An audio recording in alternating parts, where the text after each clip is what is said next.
Donc, on continue cette semaine dans la thématique du jeu vidéo. C'est Guillaume Béchelier qui a très gentiment accepté notre invitation. Et donc, alors, je reprends son CV. Donc, il est professeur agrégé, docteur en art, chercheur. Tu m'arrêtes si j'ai des âneries. Pas Il de est, souci.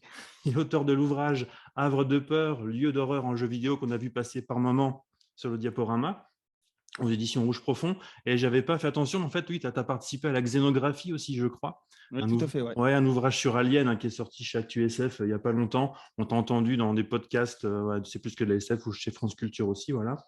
Et tu es aussi auteur de la publication Représenter l'irreprésentable, l'adaptation vidéoludique de l'œuvre de H.P. Lovecraft. Et c'est plutôt, voilà, c'est dans ce cadre-là qu'on t'a invité ce soir à parler en fait de jeux vidéo et de Lovecraft. Voilà. Ah, mais je te remercie. Bien écoute, je vais continuer un tout petit peu la présentation, même si le plus gros a été dit. Bon déjà, mais merci à tous et à toutes d'être là, hein, ça fait très plaisir. Effectivement, on va, parler ensemble de Lovecraft et des jeux vidéo, si mon chat me laisse bien parler. Une première étape. Avant cela, je vais vous expliquer un tout petit peu le contexte, de la publication qui a été évoquée et puis un peu le contexte de mon travail. Alors effectivement, comme ça a été dit à l'instant, j'ai publié il y a peu de temps un ouvrage qui s'appelle Havre de peur, lieu d'horreur en jeu vidéo chez Rouge Profond et qui est une sorte de un peu de condensé d'une partie de mes recherches ces dernières années, sur le jeu vidéo et l'horreur. Donc c'est vraiment ma spécialité, ce qui va expliquer un peu l'axe que je vais emprunter pour cette présentation. Mais on va avoir un axe qui croise à la fois le jeu vidéo, l'horreur et les arts plastiques, parce que c'est vraiment voilà, le travail de recherche sur lequel je suis maintenant depuis 2009, qui consiste à analyser la problématique de l'horreur dans le jeu vidéo avec des outils, avec des références qui proviennent des arts plastiques, donc toute une histoire de l'art, de la peinture, de la sculpture, et cetera, que je mobilise comme ça pour parler du jeu vidéo, avec toujours un peu l'idée en tête et vous verrez que ça peut expliquer aussi le pourquoi du comment de ce que je vais vous raconter à propos de Lovecraft et des jeux vidéo.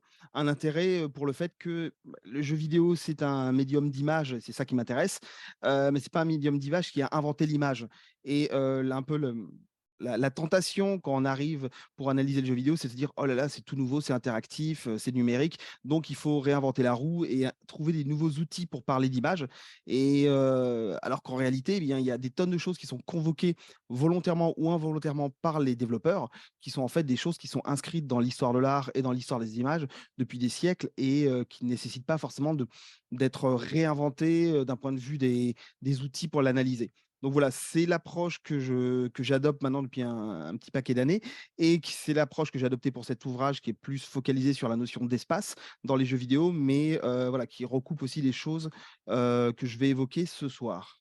Et en parlant des choses que je vais évoquer ce soir, on va rentrer dans le vif du sujet.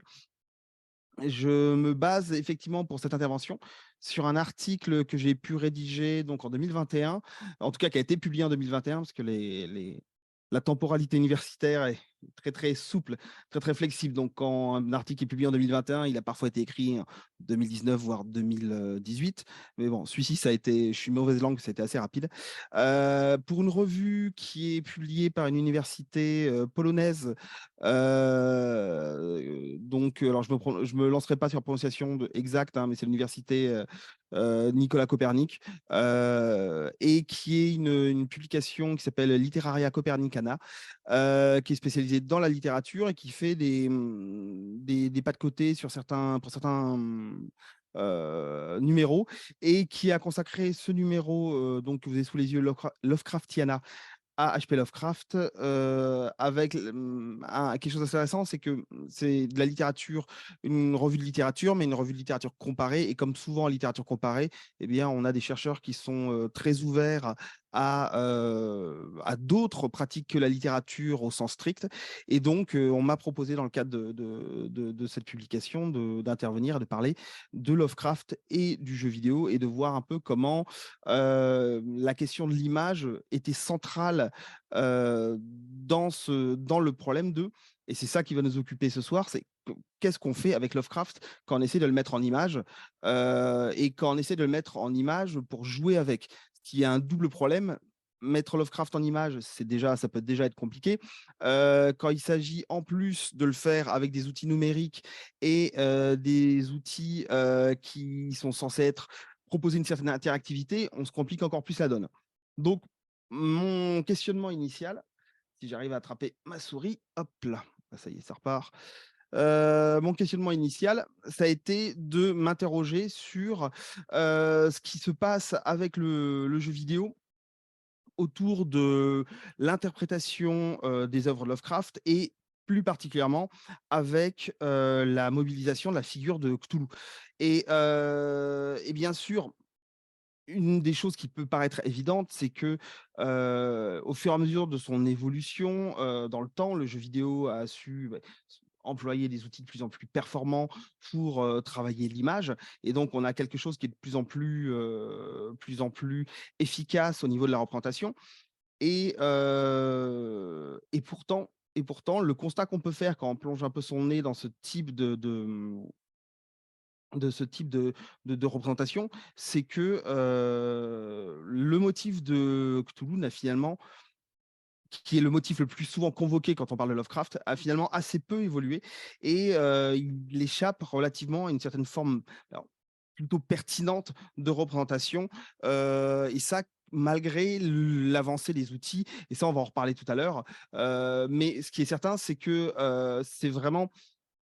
c'est d'autant plus intéressant, c'est que le discours Lovecraftien, la convocation vraiment de Lovecraft, comme un grand ancien, dans l'univers du jeu vidéo, c'est devenu quelque chose qui est, presque inévitable et c'est devenu un argument de vente pour énormément de jeux de dire: «Oh là, c'est une aventure Lovecraftienne», simplement en invoquant quelques noms et quelques éléments et malgré tout, on n'a pas forcément, des choses incroyablement pertinentes qui se profilent et pour mettre ça en image, pour faire comprendre, un peu mon propos, je me suis basé alors c'est pas forcément les créations les plus récentes parce que depuis d'ailleurs, il y a eu des nouveaux jeux qui intéressants sur cette problématique-là.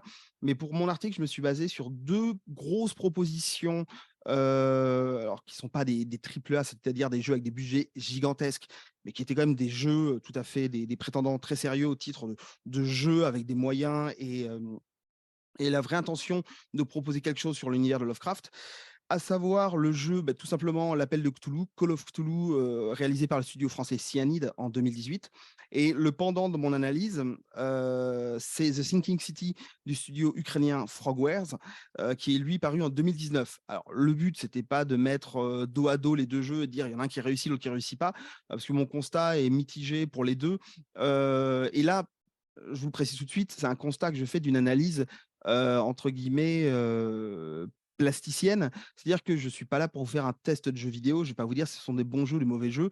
Moi, je les trouve très intéressants, pour plein de raisons et aussi parfois, ils échouent malgré tout sur certaines choses, voilà, mais là, c'est pas forcément de ça dont on va discuter. Ce qu'on va voir ensemble, c'est comment, ils vont proposer d'essayer de retranscrire une expérience visuelle qui est vraiment relative à ce que Lovecraft, décrit ou en tout cas essaie de faire percevoir à ses lecteurs, et quels sont les procédés employés et surtout, est-ce qu'on va essayer de comparer ça à ce que Lovecraft dit lui-même? Et mon intuition, ça m'est venu en relisant, L'Appel de Cthulhu, donc cette fois, la nouvelle, le texte, de Lovecraft, dans lequel, au détour d'une phrase, ça passe très vite, c'est en quelques lignes. Au détour d'une phrase, quand il décrit, alors on va en reparler plus tard, mais quand il décrit, les une sculpture, et la fameuse sculpture qui a donné vraiment, dont la description a vraiment forger le motif de Cthulhu, il va évoquer très rapidement 2 mouvements artistiques, qui sont le cubisme et le futurisme. Alors on en reparlera également en plus en détail, qui sont des mouvements, artistiques, qui étaient contemporains de Lovecraft. Alors lui n'en parle pas forcément, pour les valoriser, hein, c'était pas franchement dans son goût, mais malgré tout, je pense qu'il a une intuition assez géniale, parce que je ne sais pas à quel point alors je suis pas moi-même un spécialiste, très poussé de Lovecraft, hein, donc je n'ai pas lu l'intégralité de ses correspondances, hein, je peux pas vous dire, mais quand bien même que ça soit une démarche volontaire ou une intuition, c'est assez génial parce qu'il a mis le doigt sur quelque chose qui arrive sur 2 élans, 2 intentions artistiques qui sont proches par certains aspects et différentes par d'autres, qui arrivent à proposer un rapport au réel qui est à la lisière entre ce qui relève de la représentation et de l'irreprésentable, et qui serait d'une certaine manière l'espèce de pendant formel de l'ineffable Lovecraftien. Donc tout ce qui constitue vraiment la force littéraire de l'œuvre de Lovecraft, et qui pourtant a un écueil qui est majeur quand il s'agit de transcrire ça en images. On est vraiment sur quelque chose qui est, voilà, qui est toujours la limite, que ça soit en bande dessinée, que ça soit en film, que ça soit en jeu vidéo, c'est toujours la limite quand on veut montrer Lovecraft, montrer son univers, c'est à partir de quel moment je peux transcrire quelque chose qui ne se décrit pas en cherchant à le décrire. Et donc, les 2 mouvements artistiques qu'il évoque dans l'appel de Cthulhu sont 2 mouvements qui partagent le fait de proposer un mode de production de l'image, dont le ressort, c'est la déconstruction du réel, et d'une manière qui, finalement, est assez proche de ce que Lovecraft envisage dans ses textes. Donc voilà, sur quoi on va, passer un tout petit peu de temps ensemble.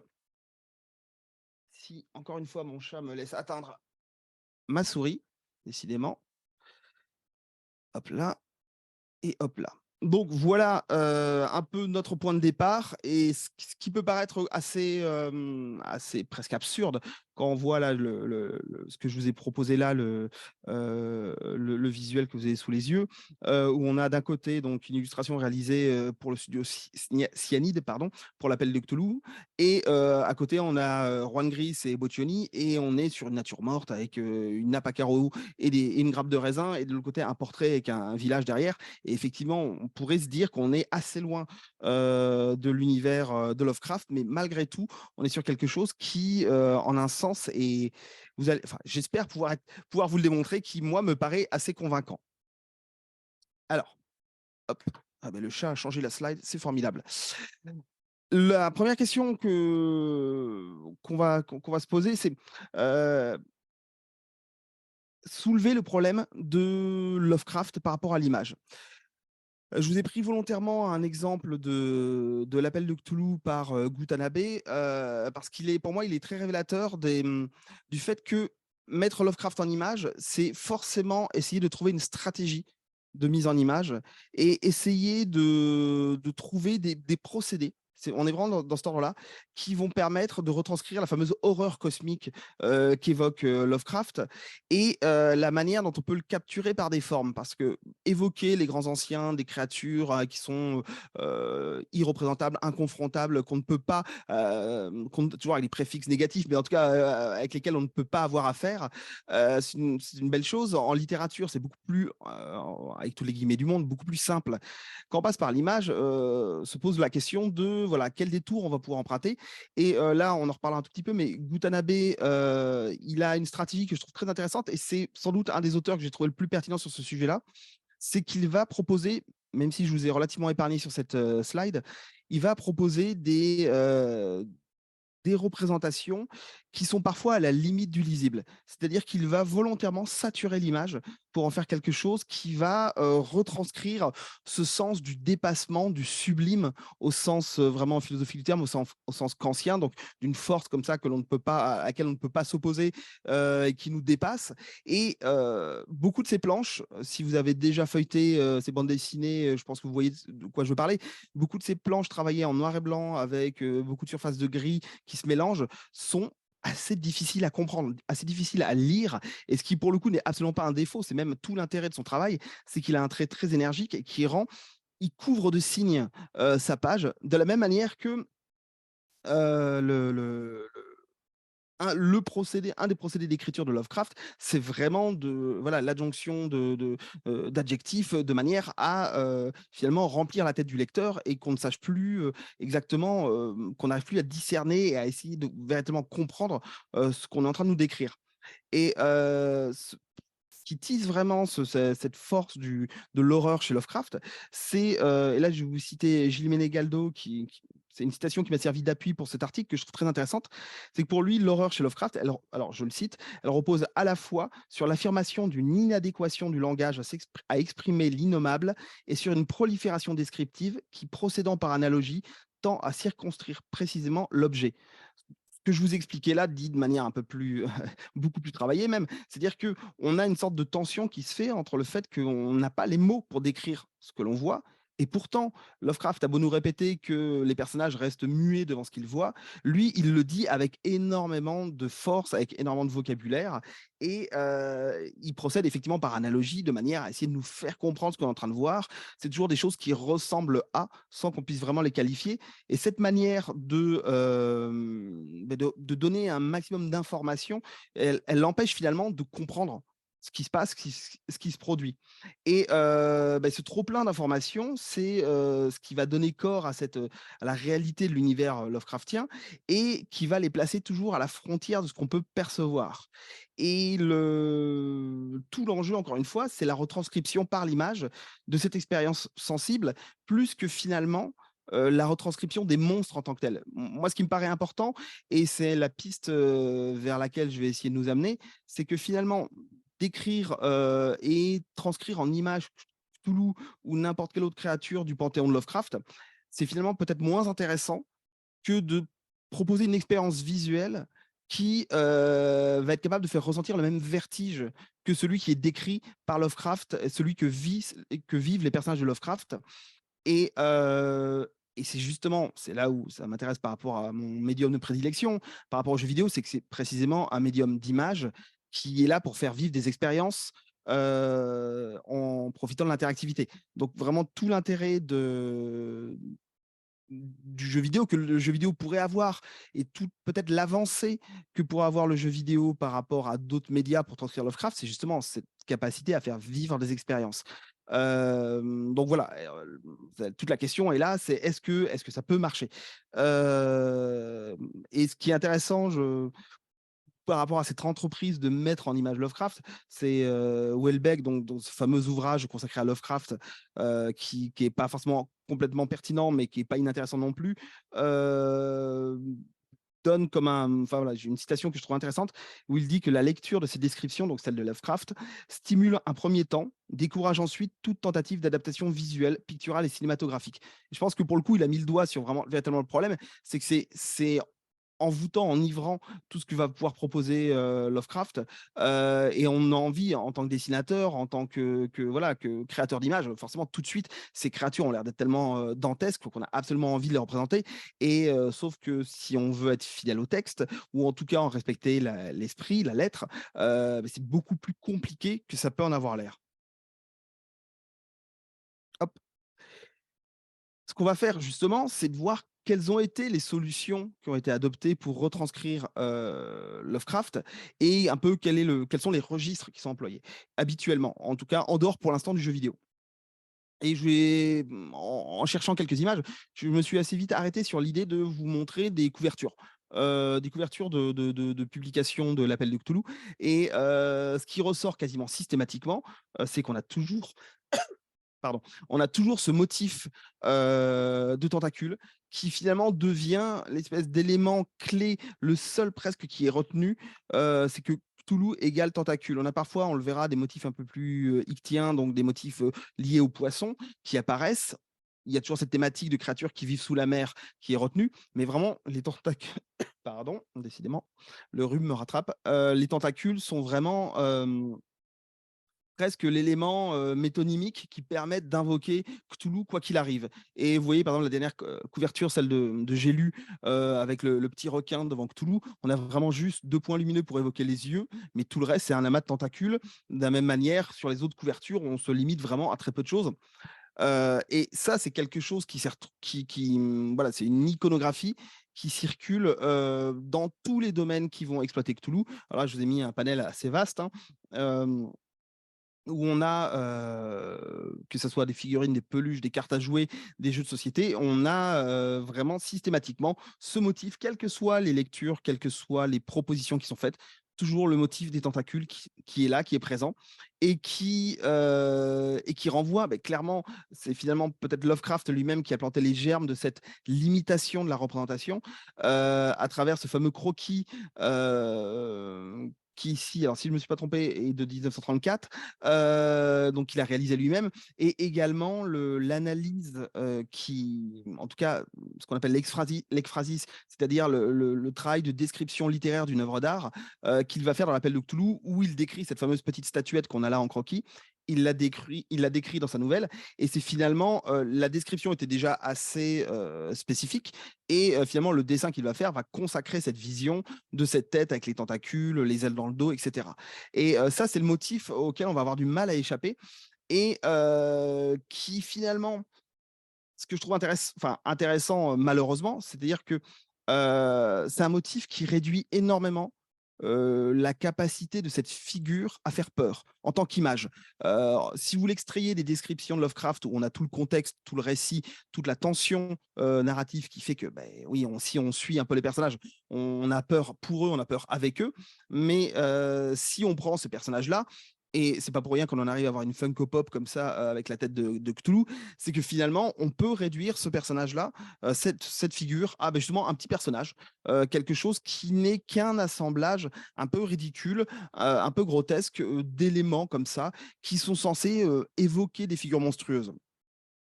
Ça, c'est quelque chose qu'on peut relier très bien, alors là, c'est la 1re digression d'histoire de l'art, mais qu'on peut relier très bien au travail d'analyse que fait, un très grand historien de l'art qui est Gilbert Lascaux, qui a consacré un ouvrage, assez, heu,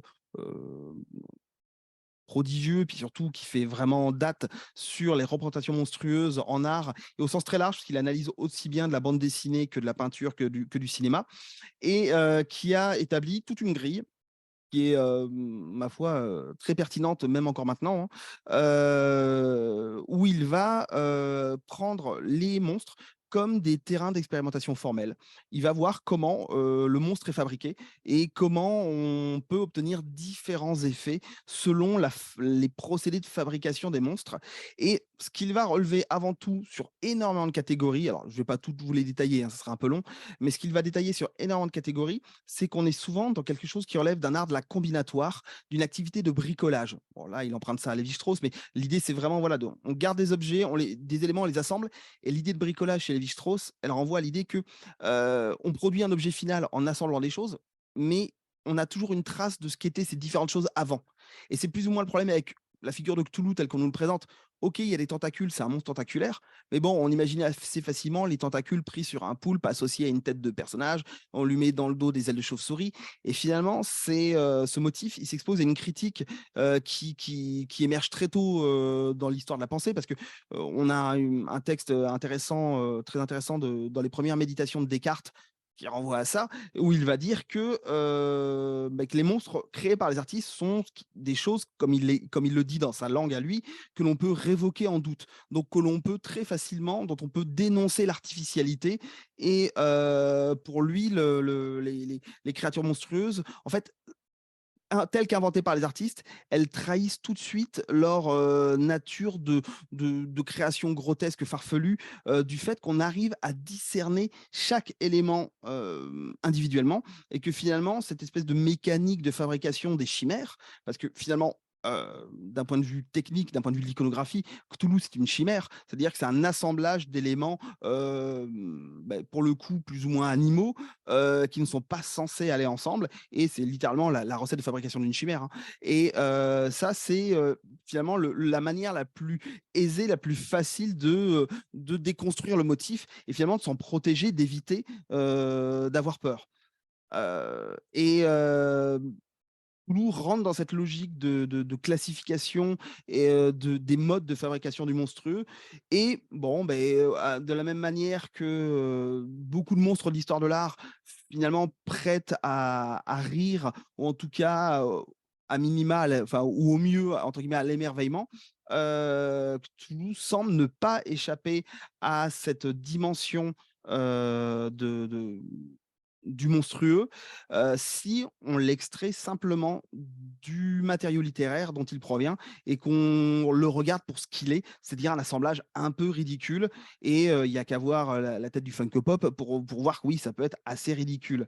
Mais malgré tout, il a quand même un avantage, Cthulhu, par rapport à d'autres créations monstrueuses, c'est qu'il recoupe malgré tout une autre catégorie de l'iconographie monstrueuse, à savoir celle qui renvoie au dégoût de la vermine, qui est une catégorie très spécifique dans l'histoire de l'art. Tout ce qui peut d'ailleurs maintenant paraître comme des motifs assez séduisants, parce que le 19e siècle est passé par là avec le romantisme, avec le symbolisme. Mais tout ce qui peut paraître séduisant comme les lézards, les serpents, les insectes, sont des motifs qui, historiquement, dans l'histoire de l'art en Occident, étaient des motifs qui vraiment étaient, constituaient le hors champ de la représentation.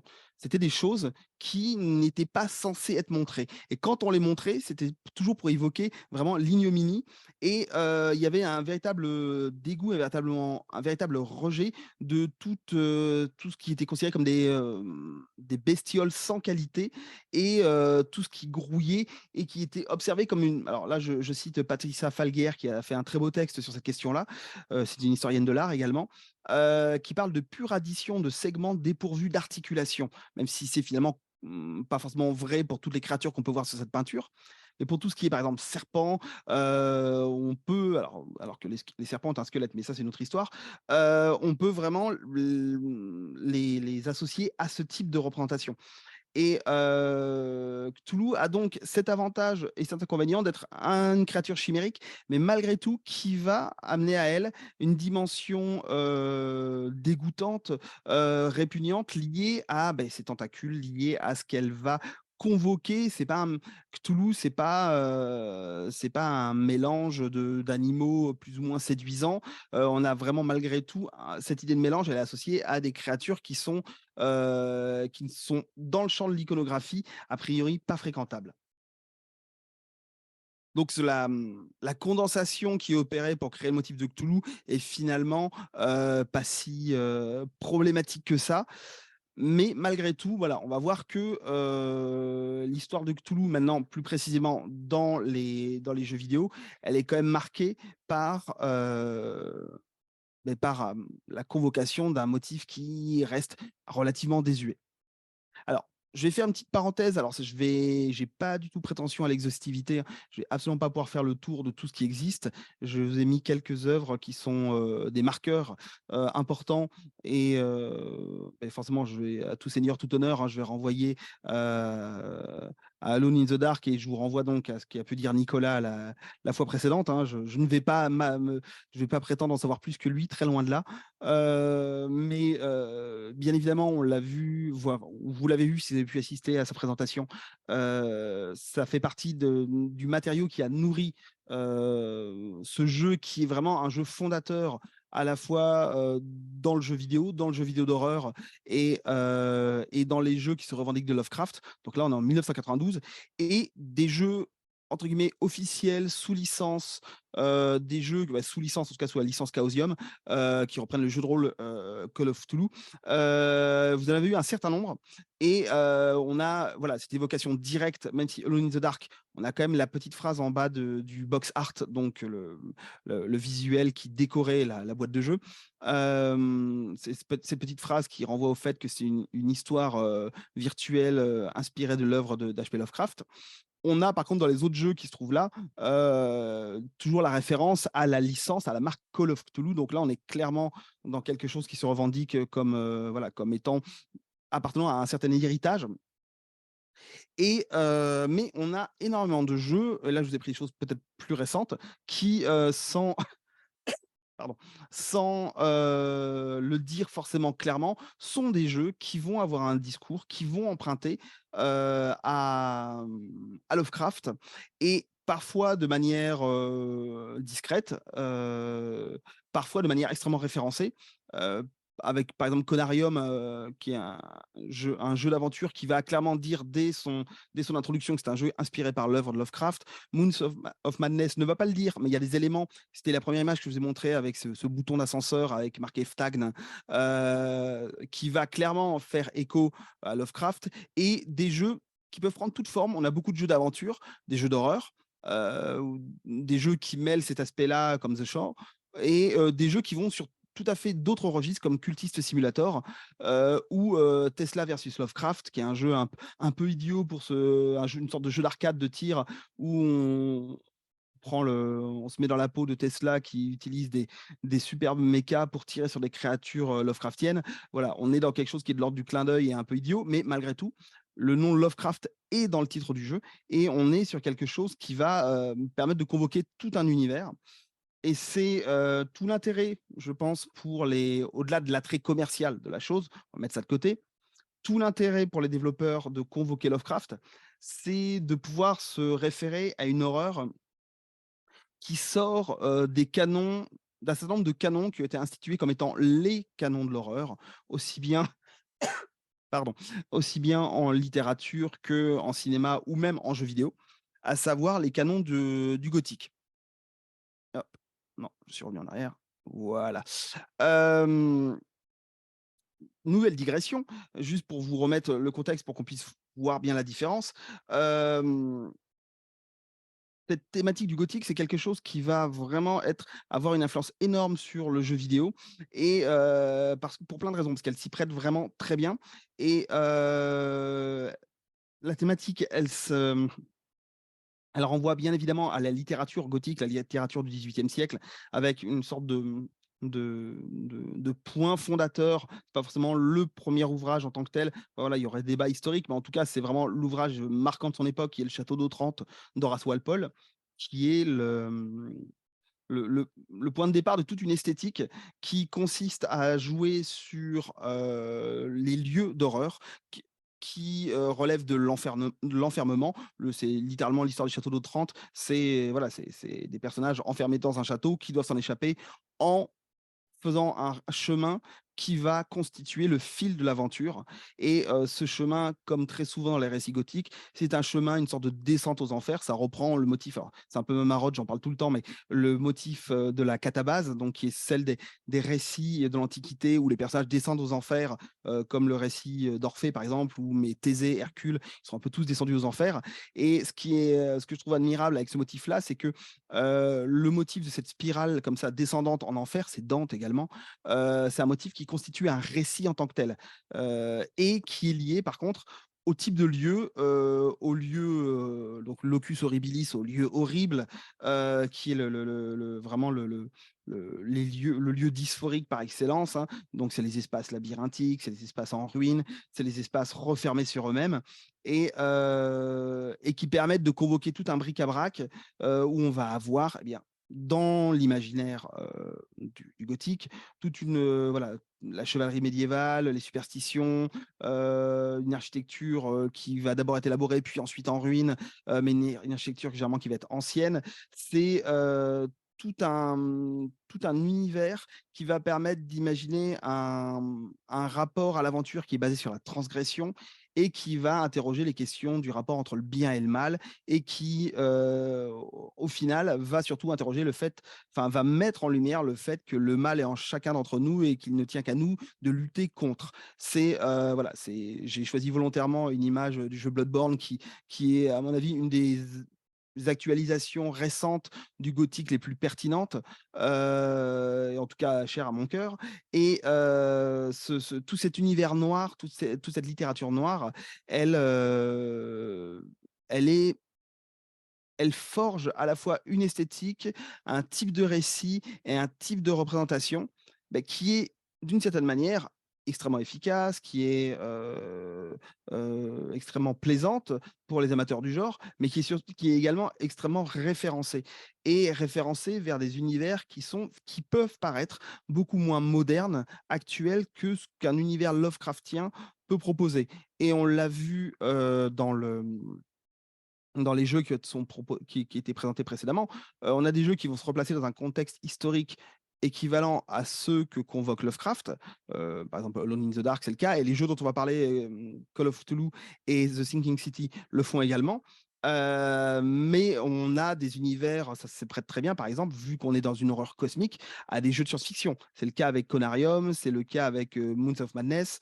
Donc, ce qui est très intéressant de voir, c'est que c'est des univers qu'on peut beaucoup plus facilement réactualiser. Le gothique, dans son principe, il peut être réactualisé dans quelque chose de plus moderne, de plus futuriste. Si on voit la série de jeux vidéo Dead Space, il y a énormément de choses qu'on peut raccrocher au gothique. Mais malgré tout, d'un point de vue esthétique, au-delà de la structuration du récit et du type des modalités pour faire peur, on a quand même quelque chose qui est très différent.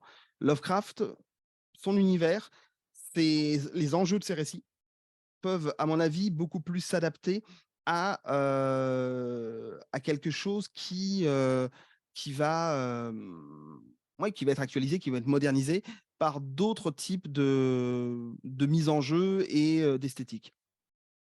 Et du coup, on se retrouve avec, une esthétique, presque un genre de jeu d'horreur Lovecraftien qui va fréquenter, des propositions qui vont relever plus de l'ésotérique, plus du jeu de l'horreur psychologique, même si ce terme, je suis pas toujours convaincu de son efficacité, des fictions zombies ou des fictions biologiques. Et on a presque un genre à part entière qui est l'horreur Lovecraftienne, en tout cas qui est souvent estampillé pour vendre des jeux en rapport avec Lovecraft.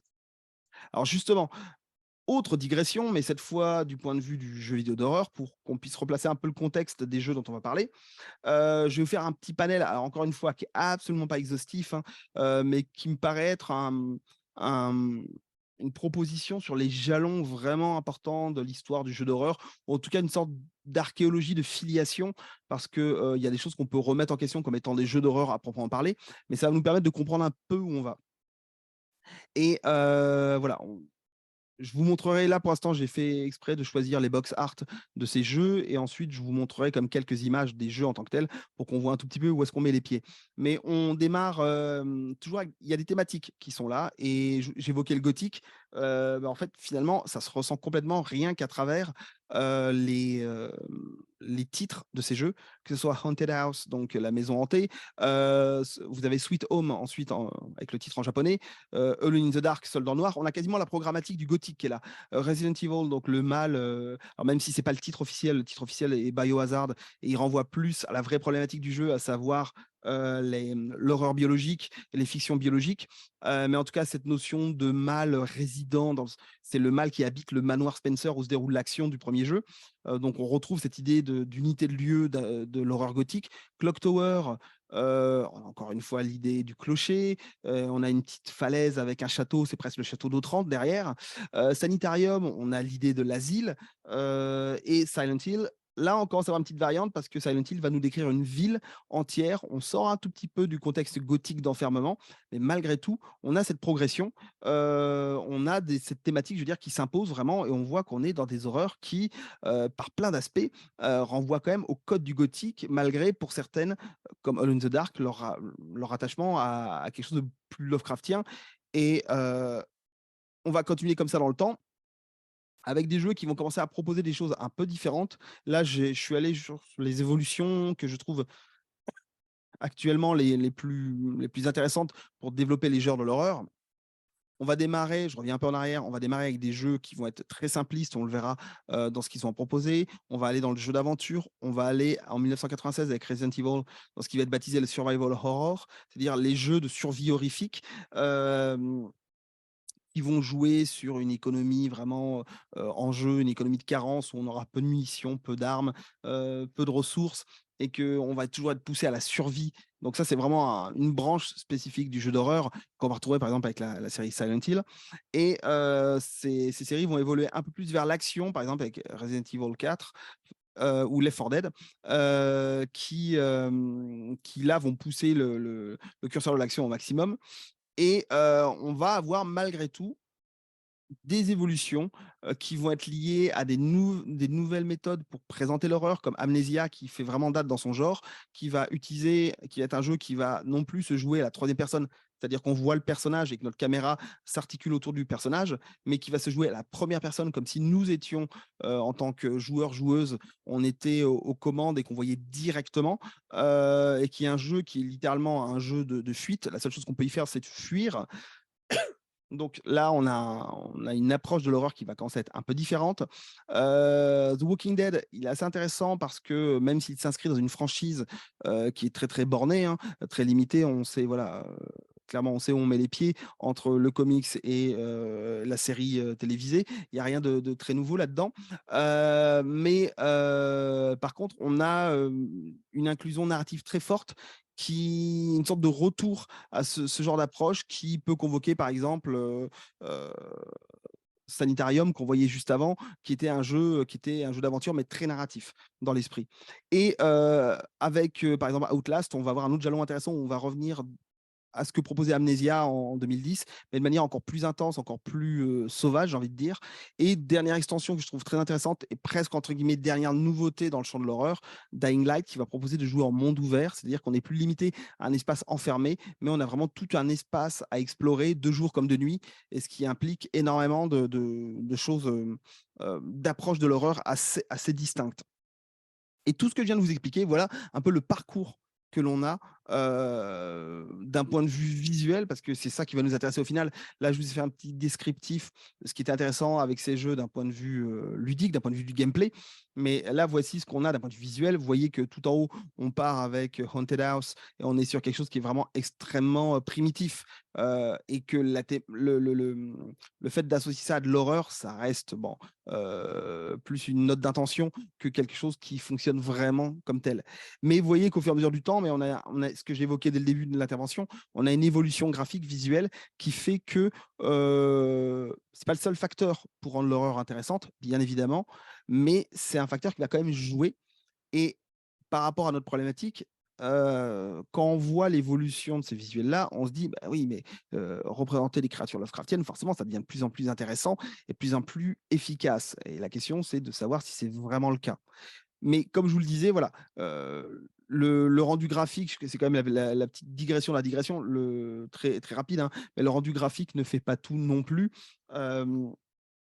Si on a un jeu comme le remake de Dead Space, donc qui est la partie supérieure de la diapo, qui va vraiment très très loin dans les effets visuels, les effets de lumière et les effets d'ambiance, on peut avoir des jeux qui sont très intéressants d'un point de vue de l'horreur, qui vont jouer sur des codes visuels, des codes graphiques totalement différents, avec voilà, en travaillant sur le noir et blanc, en travaillant sur une apparence qui est beaucoup plus cartoon, ou en travaillant le pixel art. On a toute une, toute une série de jeux d'horreur. Là, c'est Worst Than Death, qui est vraiment très intéressant, qui est un jeu qui mélange un style BD et un style pixel art.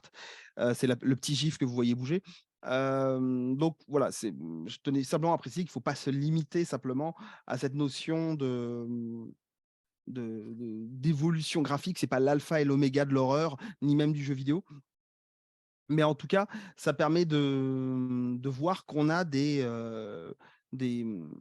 jeux qui peuvent prendre des aspects très différents, qui peuvent proposer simultanément des choses qui relèvent de l'aventure, de l'enquête, de l'action, et que ces genres-là, beh, c'est des genres qui vont être investis spécifiquement par des jeux qui se réfèrent à Lovecraft, et qui vont finalement utiliser les codes du jeu d'horreur au sens strict pour venir y insuffler un aspect plus lié à Lovecraft et d'un point de vue ludique qui peut parfois déborder complètement sur d'autres genres, avec par exemple Sherlock Holmes The Awakened qui va justement ressortir ou il vient juste de ressortir, je ne sais plus, qui est fait par, c'est pour ça que je le cite aussi, qui est fait par Frogwares, donc ceux qui ont fait The Sinking City, où les histoires de Sherlock Holmes recroisent les aventures de Lovecraft,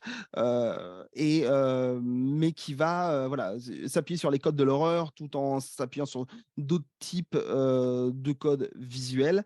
Mais malheureusement, ou heureusement, je ne sais pas, la peur dans ces jeux-là repose plus sur la tension ludique et sur la mise en scène que véritablement sur l'iconographie, après en parler. Vous pouvez le voir, enfin je pense que vous pouvez le voir sur les diapos, on n'y échappe pas. Dans chacune de ces images, vous avez des tentacules. Donc on n'échappe pas à ce code, à cette iconographie qui est très répétitive et qui finalement interroge peut-être pas tant que ça ce que Lovecraft a à nous dire. Donc voilà, ça c'était l'entrée en matière. Et on va arriver aux deux jeux dont je voulais vous parler, Call of Cthulhu et The Sinking City. Je vais vous présenter brièvement une petite vidéo, pardon, une petite vidéo de chaque jeu pour vous mettre un peu dans l'ambiance. Alors, on va démarrer normalement avec The Sinking City.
La revoilà, la statuette à tentacules.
Donc voilà pour The Sinking City.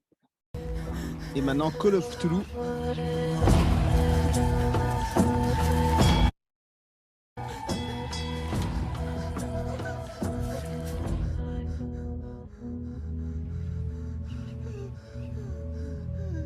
All life is only a set of pictures in the brain, amongst which there is no difference betwixt those born of real things and those born of inward dreamings.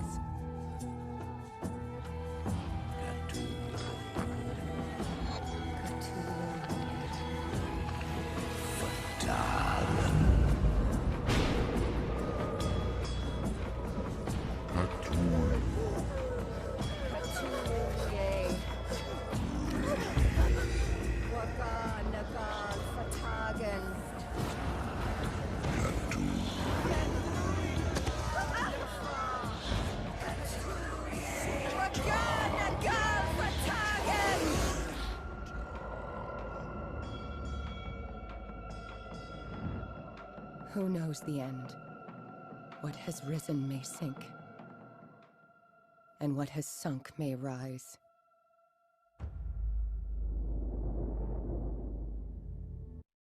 Et voilà. Donc, là, vous avez eu une petite idée, une petite présentation un peu de l'atmosphère de ces 2 jeux. Alors il y aura plein de choses à dire sur ces trailers, hein. Il y a plein de trucs intéressants dedans.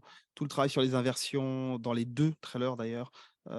Les clins d'œil à Alone in the Dark dans le trailer de The Sinking City, voilà. Il y a pas mal de choses, mais on va pas avoir le temps de voir tout ça. Mais ce qui est intéressant, c'est que voilà, ce qu'on va essayer de faire là, c'est de voir comment, l'atmosphère de Lovecraft a essayé d'être retranscrite visuellement. Et aussi, bon, je vais aborder très rapidement l'aspect narratif de la chose, hein, mais on a 2 approches qui sont un peu différentes, même si c'est des jeux qui ont été plus ou moins mis en concurrence d'un point de vue commercial, mais qui proposent pas du tout le même genre d'expérience. Donc, pour moi, c'est pas très valide de ce point de vue-là, mais bon, c'est pas très grave. Mais il y a certaines périodes, où il y a un peu l'embouteillage entre les jeux qui se revendiquent de Lovecraft. Donc c'est un peu compliqué, surtout qu'il y a eu des batailles légales autour du fait d'avoir ou non la licence. Donc voilà, c'est Sinking City l'a eu, puis l'a perdu. Voilà, il y a eu pas mal de choses là-dessus, mais on a d'un côté donc Call of Cthulhu qui, lui, fait écho à la nouvelle, à l'appel de Cthulhu, hein, et qui emprunte, directement au mythe de Cthulhu avec les références explicites, pour son scénario et son atmosphère et on a une même volonté d'hommage, d'appropriation, du côté de The Sinking City, mais en renvoyant plutôt cette fois, à l'abomination de Dunwich. On a des éléments vraiment plus nettement marqués qui convoquent, cette nouvelle et ce qui est intéressant, c'est qu'ils partagent ces 2 jeux de s'appuyer sur le canon Lovecraftien en utilisant les rêves et les hallucinations comme des moteurs vraiment de l'imaginaire. C'est quelque chose qui, qui vraiment va habiter ces 2 jeux et va servir, d'élément de gameplay, dans les 2 cas.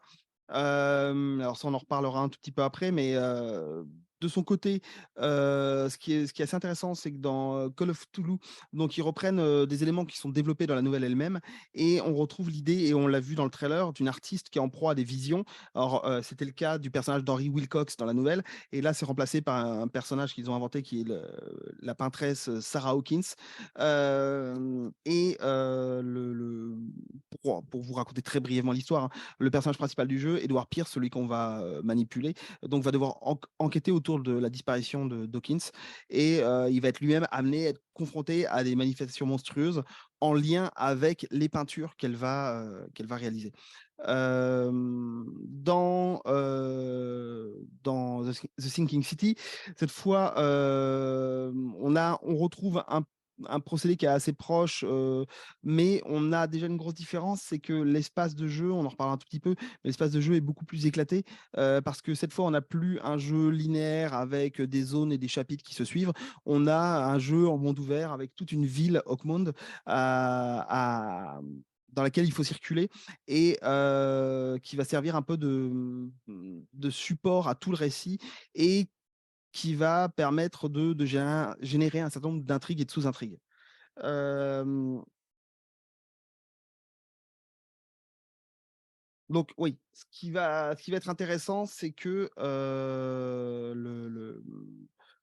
tout cet univers-là va permettre de, tisser un certain nombre d'éléments qui vont renvoyer plus ou moins directement à des éléments Lovecraftiens, hem et à travers aussi un élément qu'on retrouve et qui, pour le coup, relève et ça se prête bien à la littérature de Lovecraft, à savoir l'enquête. Dans les 2 jeux, on va mener des enquêtes et on va essayer il y a l'aspect mystère qui va être conservé, l'aspect, archéologie, un peu, faite, en prenant des risques, voilà, qui va être, vraiment présente et comme je vous le disais, voilà, on a 2 espaces qui se confrontent, l'espace, insulaire de l'île de Darkwater pour Call of Cthulhu et la ville d'Oakmont, heu, pour, hem, pour The Sinking City et dans ces espaces, on va être amené et surtout dans The Sinking City qui joue beaucoup là-dessus sur des zones spécifiques qui vont être des zones auxquelles on ne peut pas accéder. En tout cas, au fur et à mesure de l'histoire, on va pouvoir les débloquer parce qu'on va être capable d'affronter ce qui s'y trouve, mais on va avoir vraiment des zones qui vont être, dédiées à la rencontre avec des créatures, avec des monstres, et ce qui est assez intéressant d'un point de vue iconographique dans les 2 jeux, c'est que, les développeurs ont vraiment mis l'accent sur, les représentations, sur la manière de modéliser à la fois les personnages et les créatures. On n'est pas tant que ça dans quelque chose qui pourrait relever enfin, on est encore un peu dans le cliché par rapport aux représentations de Lovecraft, mais malgré tout, ce qui est intéressant, c'est que l'apparence des personnages alors dans The Sinking City, on est sur des personnages très soit simiesques, soit reptiliens, soit ichtyens, donc avec des têtes de poisson. Ça, c'est quelque chose qui est très, très marqué à tel point qu'on est au-delà de la caricature. On est vraiment dans le monstrueux. On a des personnages avec des visages vraiment très dérangeants.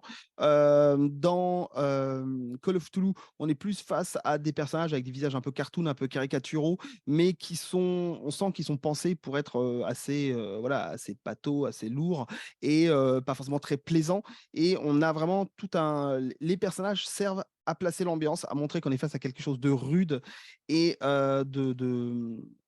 oui, de déplaisant, quoi. C'est vraiment ils sont des vecteurs de l'émotion qui est proposée par le jeu et donc on a toute une galerie de personnages avec des têtes patibulaires et des créatures, comme je vous l'ai dit. Ce qui va être très intéressant, c'est que dans Call of Cthulhu, on a des créatures avec des confrontations, mais en même temps, c'est dans les 2 jeux, en fait. On a des personnages qui ont des conformations, donc des arrangements de leurs membres du corps qui sont volontairement, assez dérangeantes et on a quelque chose qui est très axé sur le dégoût, notamment dans, The Sinking City et ça va s'exprimer à travers différentes choses, à travers leur anatomie, à travers, ce qui nous est montré d'eux et plus on va avancer dans le jeu, plus les créatures qu'on va affronter vont avoir cet aspect, répugnant. Au début, c'est des petites créatures qui évoquent un peu des araignées de mer, des choses un peu inquiétantes et plus ça va aller, plus on va aller vers des créatures humanoïdes qui vont, avoir un aspect, vraiment extrêmement déplaisant. Et tout ça, c'est là, on peut le voir relativement sur ces diapos-là. Tout ça est baigné dans des atmosphères colorées qui vont participer à cet aspect dérangeant.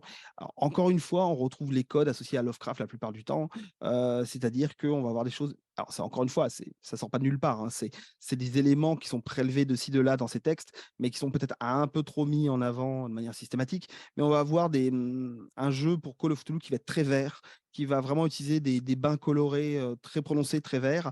Dans The Sinking City, ils ont un peu échappé à ça parce que, la ville est découpée en secteurs, en quartiers et chaque quartier a son identité visuelle au niveau de la couleur. Ce qui fait qu'on a quand même des zones qui sont plus, vous pouvez le voir, un peu plus ocre, des couleurs qui vont être, très bleues, voire un bleu très froid, mais on n'y échappe pas, on a quand même des passages qui sont dans les verts glauques, les verts bien marécageux.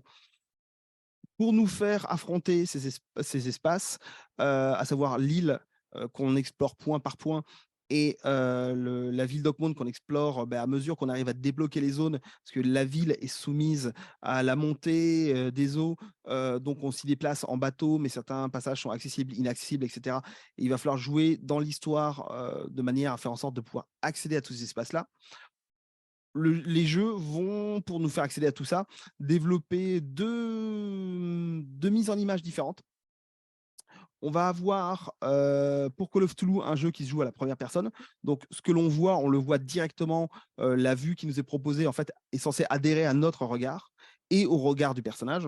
Alors que dans, The Sinking City, on va jouer sur un jeu à la troisième personne. Donc comme je vous le disais, la caméra est placée en arrière du dos du personnage et on va le suivre se déplacer dans les environnements, de cette manière-là. Donc ça change quand même, la manière de nous montrer les choses, même si, dans Call of Cthulhu, les séquences, cinématiques, donc les séquences qui ne sont pas interactives, sont à la troisième personne. On voit notre personnage, la caméra nous le montre directement. Certains jeux, et notamment dans les jeux d'horreur, font les séquences cinématiques à la première personne pour conserver cette sorte d'adhésion des joueurs, en permanence. Là, c'est pas le cas. Ces 2 procédés vont permettre de mettre en place, heu, tout un langage visuel qui va être très intéressant. Mais justement, c'est là où ces jeux-là, je pense, ont quelque chose à dire par rapport à Lovecraft. C'est que ces 2 jeux vont mettre en place tout un discours visuel autour de pardon, autour de l'hallucination et de la vision, altérée. Et on a quelque chose qui,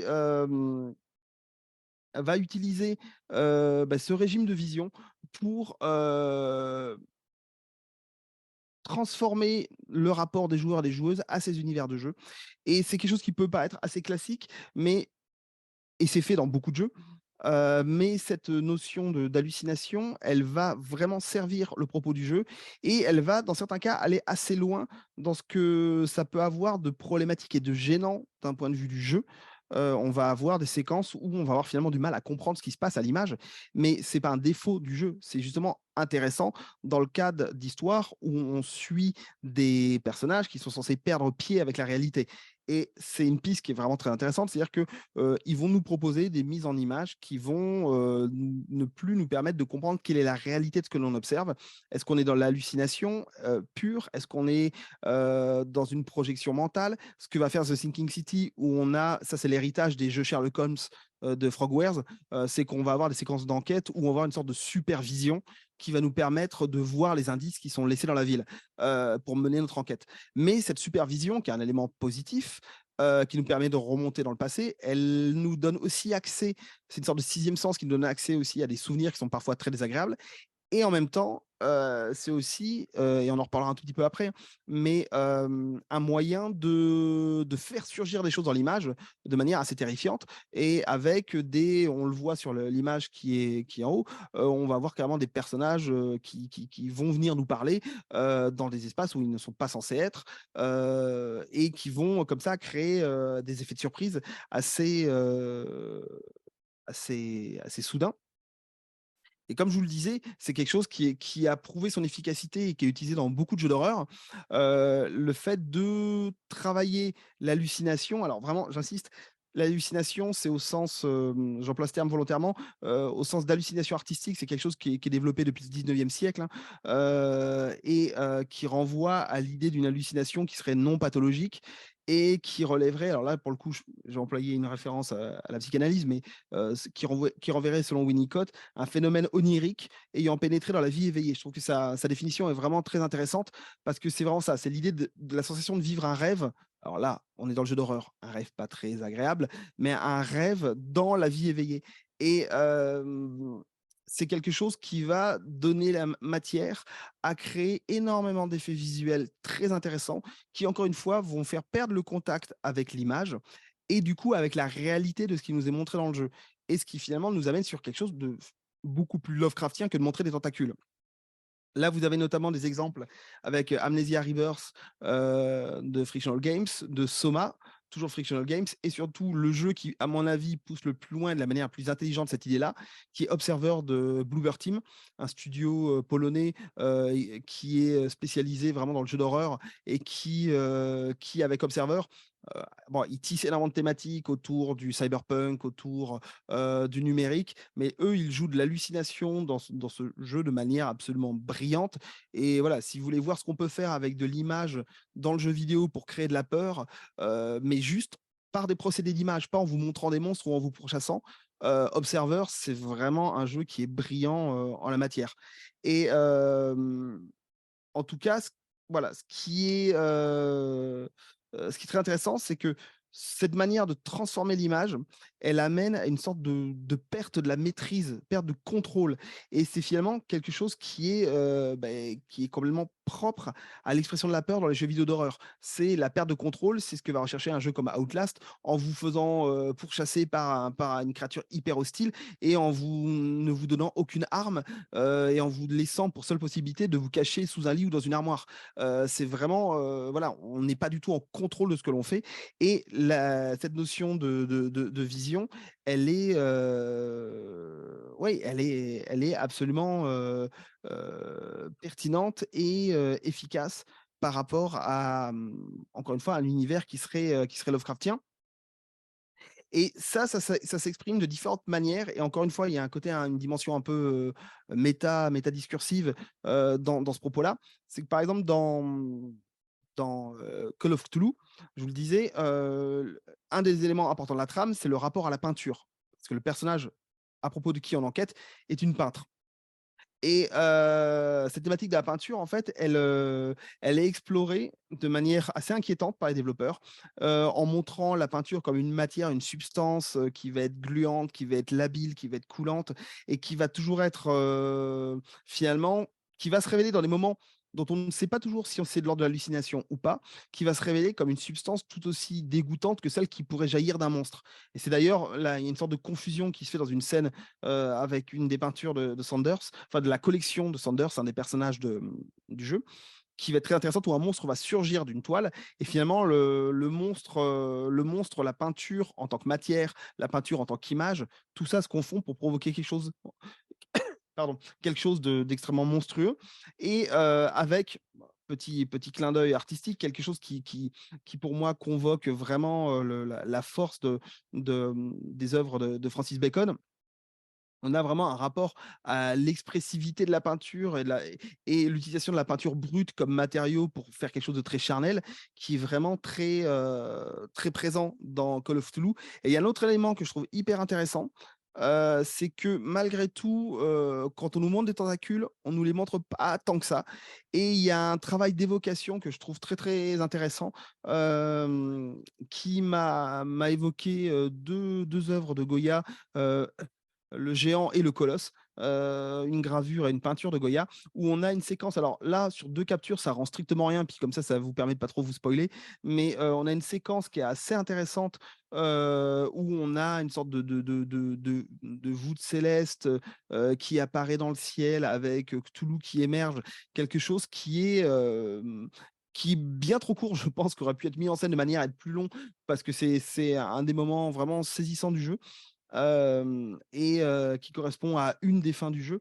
Et on a voilà, on évoquait la notion de sublime dans l'œuvre de Lovecraft. Voilà un procédé visuel qui permet d'accéder d'une certaine manière à cette dimension sublime, encore une fois en s'appuyant, sur des ressorts qui sont déjà présents dans l'histoire des images, hein. Et comme je l'évoquais tout à l'heure, du côté de The Sinking City, les recours pour jouer sur l'image vont vraiment être très, très focalisés sur cette notion de brouillage de la lecture de l'image et de jeu sur la plasticité de l'image, mais aussi sur le sens des images. Et on va assister à des séquences où, comme ça a pu être fait dans d'autres jeux, comme par exemple Amnesia, hein, c'est vraiment un peu le jeu qui a institué ça, Amnesia: The Dark Descent.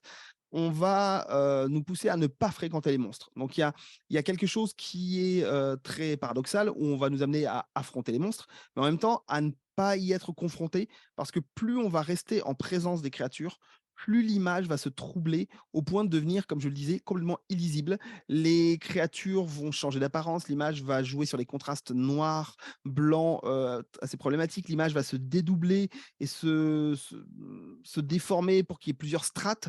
On va avoir des aberrations chromatiques qui vont apparaître. Là, on le voit sur une des images avec une créature qui surgit comme ça de nulle part, qui n'a rien à voir avec l'espace réel du jeu et qui est beaucoup plus proche de l'espace que l'on perçoit nous, à savoir l'espace de la surface de l'écran.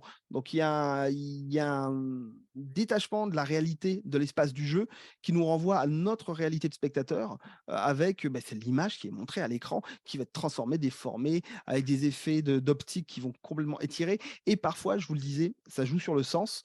On va avoir c'est la dernière image qu'on voit en bas du slide. On voit notre personnage, alors qu'on ne lui a rien demandé, qu'on n'a pas demandé de manipuler quoi que ce soit, qui va par exemple retourner son arme contre lui. Donc, si on attend trop, le personnage devient dément, littéralement, et échappe complètement à notre contrôle. L'image échappe à notre contrôle et se transforme en phénomène visuel. Vraiment, on est face à des traces lumineuses plus qu'à des choses que l'on peut facilement lire et interpréter, ce qui est a priori problématique dans un jeu vidéo où tous les enjeux sont autour de notre capacité à lire ce qui se passe à l'image. Et le personnage va nous échapper au sens propre, dans le sens où il devient incontrôlable. Donc on a vraiment, mine de rien, une interrogation qui a été vraiment poussée par les développeurs pour essayer de nous faire comprendre qu'on était dans le domaine de l'irrationnel, qu'on était dans le domaine de quelque chose qui pouvait relever du sublime ou relever d'une terreur telle qu'elle nous fait perdre pied avec la réalité, en tout cas qu'elle fait perdre notre personnage, que notre personnage perde pied avec la réalité. Mais finalement, vu qu'on est dans un médium qui nous propose une expérience qui nous est adressée à nous directement, eh bien, on a quelque chose qui va nous affecter directement. Le but, c'est quand même que nous aussi, on ait peur. Et on a un équilibre qui est trouvé comme ça, mais avec toujours, malgré tout, et c'est toujours la problématique qui est là, hein, c'est qu'on n'a pas véritablement d'effondrement du visible, comme ça pourrait être perçu dans certains textes de Lovecraft, où ce qui est vu par les personnages n'a plus aucun sens et n'est plus du tout compréhensible et en tout cas qui est plus du tout intellectualisable parce que ça dépasse l'entendement. Et parce que malgré tout, ben, nous sommes dans un jeu et il faut que le jeu il reste jouable. Et c'est toujours la limite de cette approche-là, c'est la ludicité, c'est-à-dire le fait que on puisse adopter une posture ludique, une envie de jouer face à ce qui nous est présenté. Et c'est là où la piste amenée par Lovecraft lui-même devient vraiment intéressante.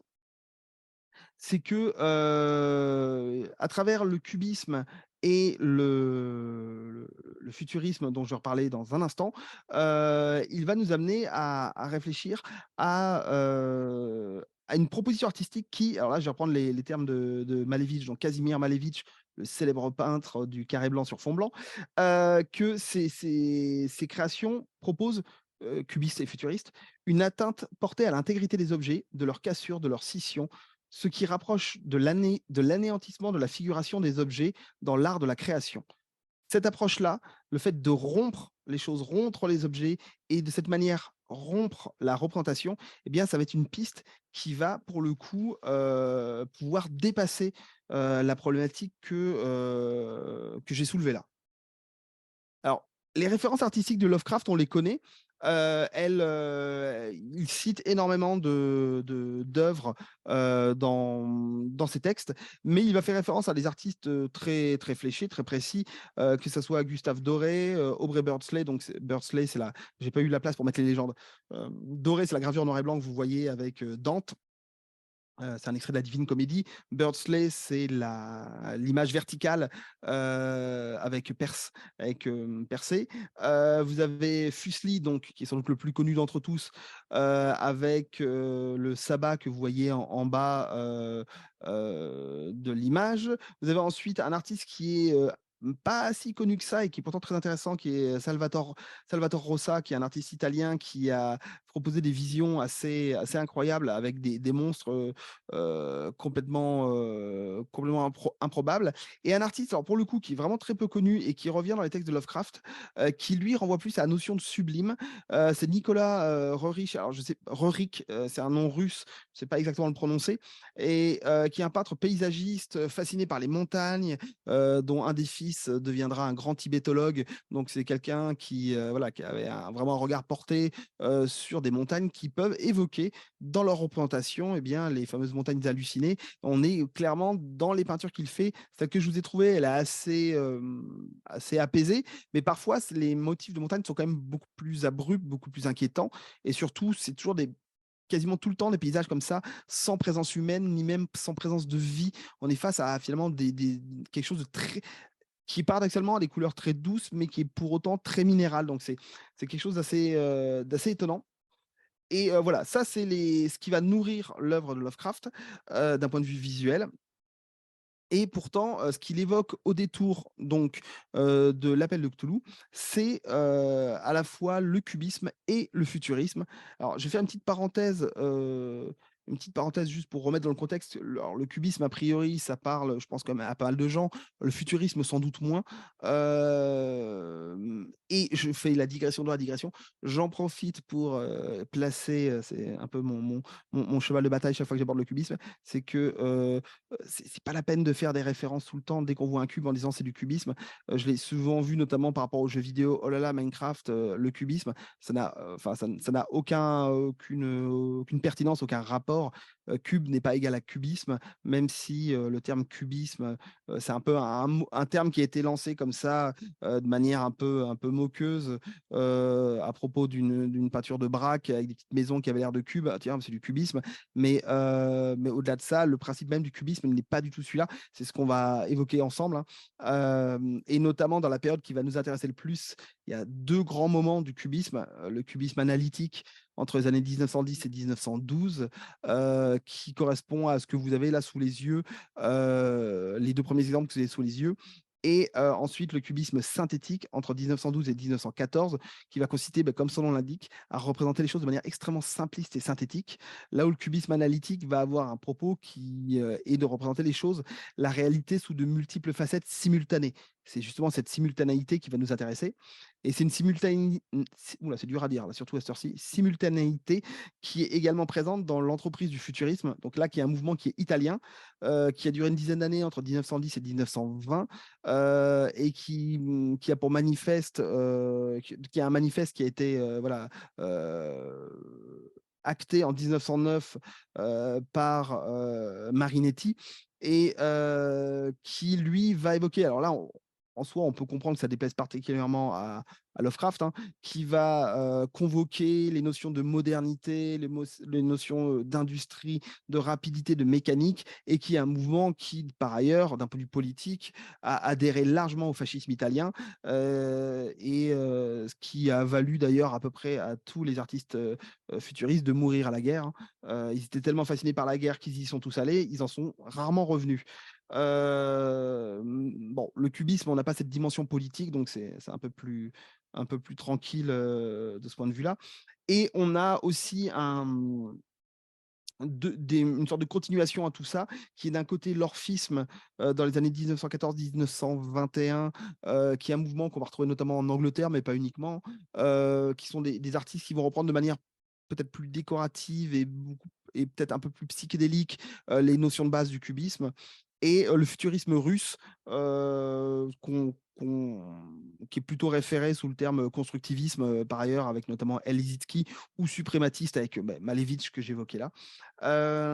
Et comme je vous le disais, pour revenir au cubisme et au futurisme, ce sont deux arts qui vont proposer de saisir le réel et de le déconstruire en jouant du simultanéisme. C'est-à-dire qu'ils essayent de recréer une sensation plastique, enfin une sensation de retranscription plastique, une sorte de dislocation, une sorte de démembrement des objets, d'éparpillement et de fusion des détails. Donc ça, c'est encore une fois, là je reprends les termes de Malevich.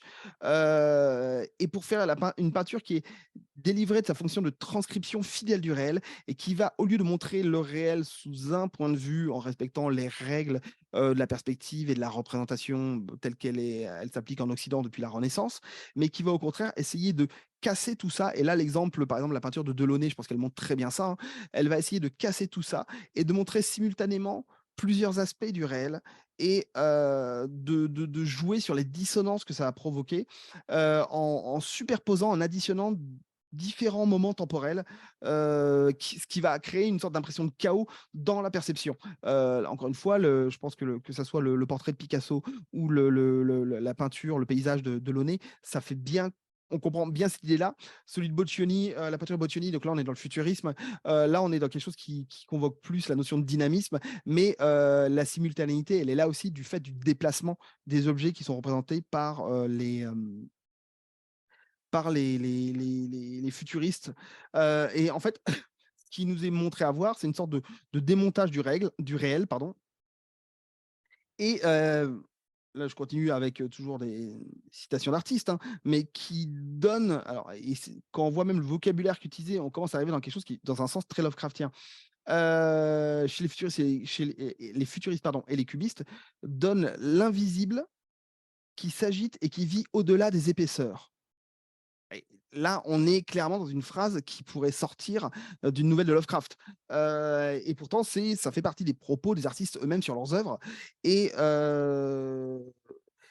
et je précise, je continue cette phrase, donc les cubistes et les futuristes donnent l'invisible qui s'agite et qui vit au-delà des épaisseurs, réalisant la synthèse de ce dont on se souvient et de ce dont, et j'arrive pas à articuler, c'est terrible, la synthèse de ce dont on se souvient et de ce que l'on voit. Oh, pardon.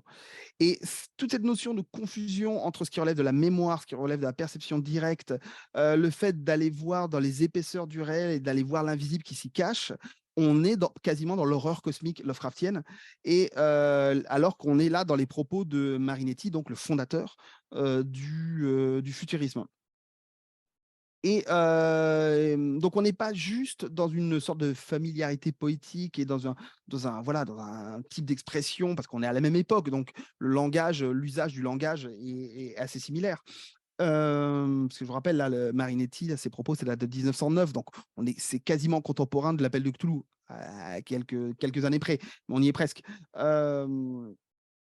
Mais on retrouve, voilà, derrière ce discours, cette volonté vraiment de reconstruire le visible en y injectant un invisible, quelque chose qui est latent, et en jouant de la décomposition dynamique des formes pour faire réapparaître ce que, ce qui va au-delà de la matérialité des choses.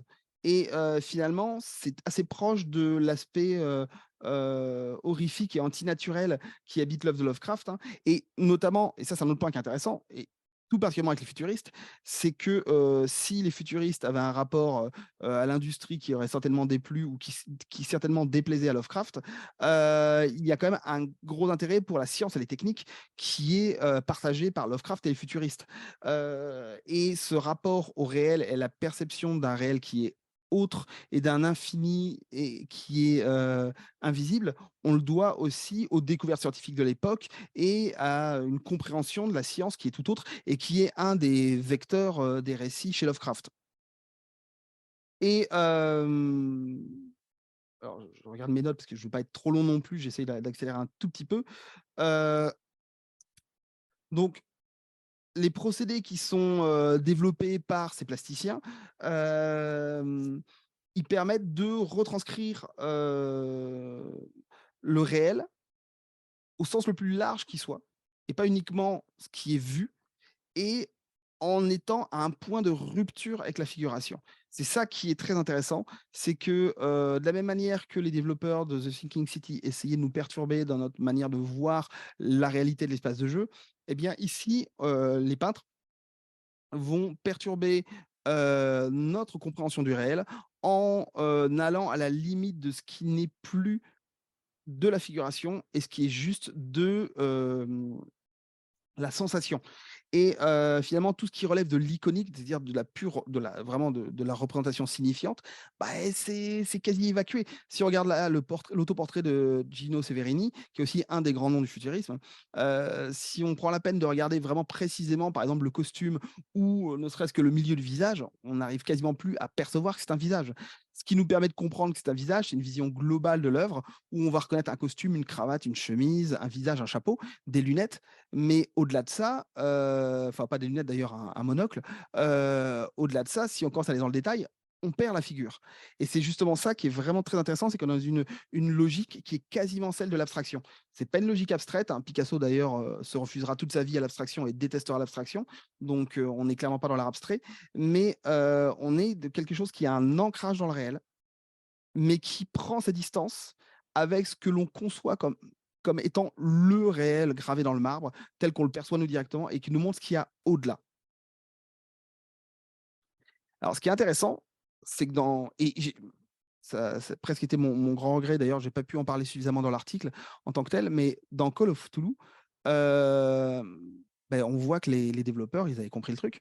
C'est que les peintures présentées dans Call of Cthulhu, à part les peintures qui vont être utilisées pour faire de l'animation, j'ai convoqué tout à l'heure heu, Francis Bacon avec la créature de laquelle sort le monstre, parce que le rendu brossé, un peu liquide, se prêtait mieux à la manifestation du monstre. Mais on a toute une série d'œuvres d'art qui sont clairement des peintures cubistes, en fait, et qui ont été faits par les concept artistes du jeu pour illustrer, voilà, cette galerie. C'était un élément central, un élément clé qui était dans le jeu. Donc je pense que les concept artistes sont allés bien évidemment, ont convoqué des artistes contemporains de leur histoire.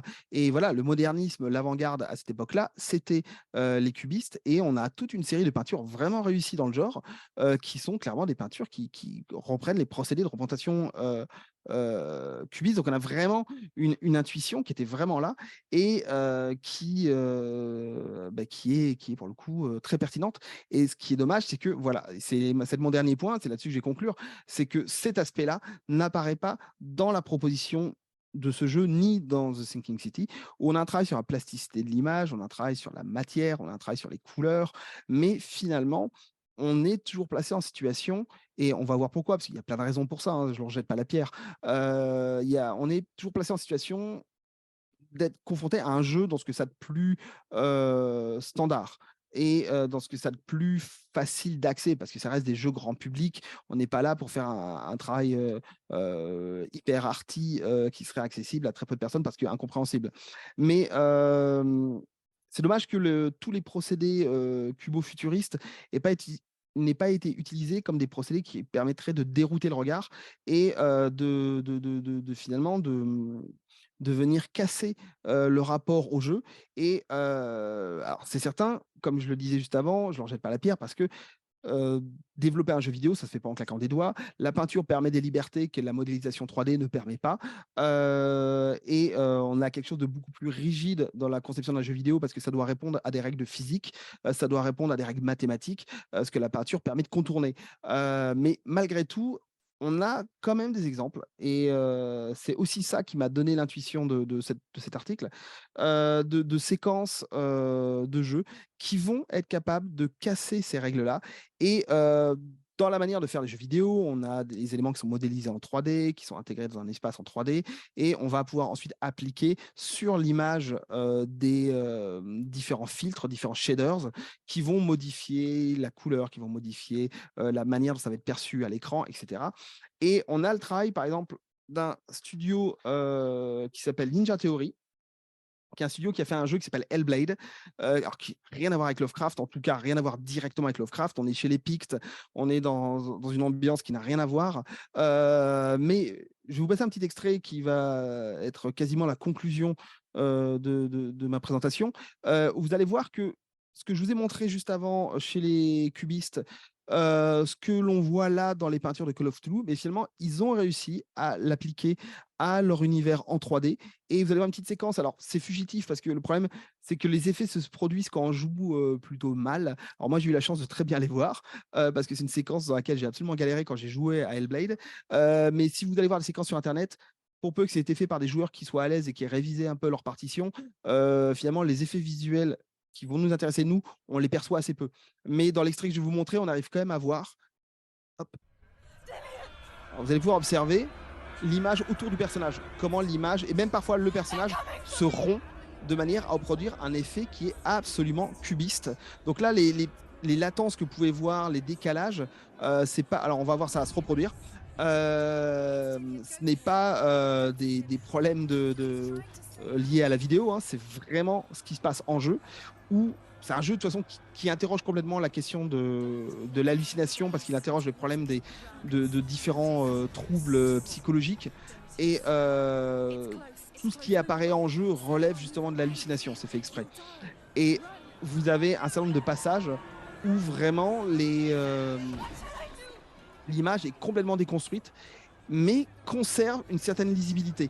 Et elle est déconstruite de manière géométrique, au lieu d'avoir un simple, comme ça arrive souvent, un filtre qui fait onduler l'image, ce genre de choses. On a ça par exemple dans Call of Cthulhu, où on va avoir la sensation d'être plongé dans l'eau et l'image va simplement onduler. Tandis que là, vous voyez, l'image est véritablement déconstruite. Et on a quelque chose qui est complètement pertinent par rapport à ce dynamisme qui consisterait à démonter le réel pour le reconstruire en y injectant des éléments qui ne sont pas directement perceptibles. Donc voilà, je ne vais pas m'étendre plus sur Hellblade parce qu'on est un peu... on n'est pas exactement dans notre sujet. Mais bon, surtout que j'attendais que l'effet se reproduise pour faire une pause, mais ça ne se reproduit pas. Donc voilà, on a... Hop. Non, il suffit que je... Ouais, en plus, bon, les arrêts sur image, ça risque d'être absolument pas lisible. Bon, c'est pas grave. Mais en tout cas, on a des... Oh, tiens, pourquoi cette slide apparaît maintenant? Ah, bah, c'est une erreur de ma part. Ah non, en fait, non. Pour conclure, voilà. Comme je vous le disais, ces jeux vont, que ce soit Call of Cthulhu ou Sinking City, ces jeux vont finalement donné des pistes extrêmement intéressantes sur comment on pourrait faire adhérer un univers au texte de Lovecraft, entre guillemets, à la pensée de Lovecraft, en tout cas aux effets qu'il cherche à produire sur ses lecteurs, sans forcément avoir recours à une iconographie à base de tentacules. Et alors, même si on y arrive toujours, hein, il y a dans The Sinking City, je vous l'ai dit, ils n'ont pas la franchise officielle Cthulhu, mais on a quand même Cthulhu, la sœur de Cthulhu, qui est là avec nous et qui a bien évidemment des tentacules. On a toute une série de représentations de motifs qui convoquent des choses qui sont de l'ordre du cliché Lovecraftien. Mais malgré tout, voilà, moi, ce que je trouve beaucoup plus intéressant dans ces deux jeux, c'est ces tentatives à travers les hallucinations, à travers les rêves, à travers des manifestations fantasmagoriques, vont réussir à faire surgir des choses qui vont permettre tout simplement d'aller au-delà du poulpe et de faire quelque chose qui relève plus d'un ressort qui est propre aux médias jeux vidéo, à savoir l'interactivité. Comme je vous le disais, le point fort de la séquence d'Hellblade que je vous ai montré, c'est que selon qu'on est efficace ou non à jouer cette séquence, les aberrations vont plus ou moins se produire. De la même manière que dans Sinking City, plus on est confronté aux monstres, plus les aberrations vont se produire, plus on va les esquiver, moins elles vont se produire. Et c'est justement, voilà, tout ce jeu sur l'interactivité, sur le dynamisme qui a plus ou moins été, en tout cas, pas lancé, mais vraiment mis sous les feux du projecteur avec Amnesia, qui, à mon avis, est une piste beaucoup plus intéressante pour être dans quelque chose et qu'on retrouvait, enfin d'ailleurs, petite parenthèse, qu'on retrouvait déjà avant, par exemple dans Eternal Darkness, hein, qui joue sur ce genre de code, mais en tout cas qui va être quelque chose de plus intéressant pour développer une approche foncièrement Lovecraftienne. Et je serais curieux de voir des développeurs s'emparer de ce genre de procédé visuel et d'aller chercher, non pas dans l'immense galerie de représentations Lovecraftiennes qui existent et qui par ailleurs peuvent être excellentes, c'est pas le souci, hein, mais qui vont aller chercher vers d'autres références, comme par exemple les références cachées par Lovecraft lui-même, le cubisme et le futurisme. Et je vais m'arrêter là avec une petite demi-heure de dépassement. Bah, merci beaucoup. Merci beaucoup. Je te laisse oui, boire un petit coup. Ouais, C'était passionnant. Ouais, effectivement, voir un peu comment on peut sortir c'est ce que tu dis tout à fait bien, hein, sortir des clichés Lovecraftiens, voir un petit peu comment les concepteurs de jeux vidéo peuvent nous amener comment dire, dérouter notre regard. Voilà. Alors, je regarde, c'est juste s'il y a des questions. Ah, beaucoup de merci déjà. Ouais. Voilà. Merci également pour m'avoir écouté pendant ce long moment. Ouais. C'était super intéressant de faire le lien en plus avec des mouvements artistiques qu'on ne connaît pas forcément, notamment le futurisme. Voilà, c'était super intéressant et voir comment les artistes ont pu s'en emparer dans le jeu vidéo, quoi. Alors, je remonte dans le chat. Y a-t-il des questions? Alors, il y avait une Ou des question. remarques? Ouais, il y en a eu beaucoup de remarques, beaucoup d'approbations, de choses comme ça, notamment autour du romantisme noir. Donc, je vois Nicolas qui a évoqué ça. Il a évoqué Fuseli assez rapidement, tu es revenu dessus après, effectivement. Voilà, juste un truc, j'avais vu, alors c'est dès le début, en fait, tu avais cité Gilles Menegaldo, alors j'ai juste retrouvé le Oui, truc. tout à fait. Ouais, je voulais savoir si tu pouvais redonner la citation complète, voilà, c'est juste ça. Alors attends, Si tu hop, l'as hop, sous hop. la main. Ouais, je l'ai sous la main. Oui, alors en plus, j'ai la référence. Alors, je ne l'ai pas là sur ce document-là. J'avais la référence. C'est une citation tirée d'un ouvrage qui est paru, un ouvrage universitaire qui est paru il y a quelques années, un gros bouquin sur justement la mise en image de Mhm. Lovecraft et qui parle beaucoup de l'illustration de la bande dessinée, mais qui n'aborde pas le jeu vidéo. Mhm. Et donc, il a écrit cette phrase. Hop, hop, hop. Alors, les 4 premiers mots sont à moi, puis après c'est à lui. Lovecraft tisse une horreur qui repose, ouvrez les guillemets, à la fois sur l'affirmation d'une mais à cette heure-ci, c'est dur, hein. L'affirmation d'une inadéquation du langage à exprimer l'innommable et sur une prolifération descriptive qui, procédant par analogie, tend à circonscrire précisément l'objet. Ouf, j'y suis arrivé. Ouais, pas facile à 11h, à 10h30 du soir. Ouais, Ouais. non, c'est compliqué. Merci en tout cas. Ouais, de toute façon, comme je vois, effectivement, il y aura le replay pour repasser ça de toute Tout à façon, fait, hein. oui. Ouais, ouais. Ok, du coup, effectivement, voilà, je regarde pas de questions particulières. Moi, je remonte. Tiens, oui, tiens, alors, je vois une question de Géraldine. Je lis hein, le commentaire. Dans les références picturales, il y en a de très explicites dans The Seeking City avec des morceaux de toile d'Hopper. Il y a là quelque chose de pertinent, je trouve, chez Hopper et Lovecraft, une sorte de puritanisme transmuté en rigueur esthétique.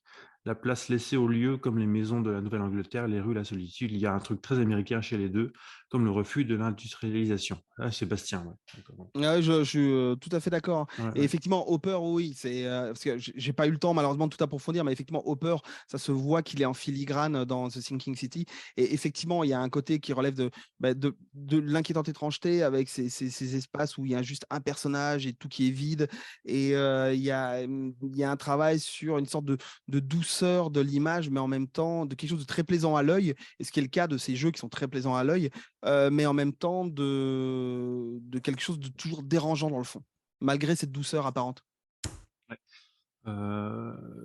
Donc, quelqu'un demande le nom de l'artiste russe pour les montagnes, c'est Nicolas Roerich, hein, je crois. C'est ça, je l'ai mis dans le chat. Alors, je vérifie Roerich, parce que je l'ai écrit, ouais, je suis pas sûr de parce que l'orthographe. à chaque fois que c'est Rerich, ouais, c'est Ouais, ouais. Roerich.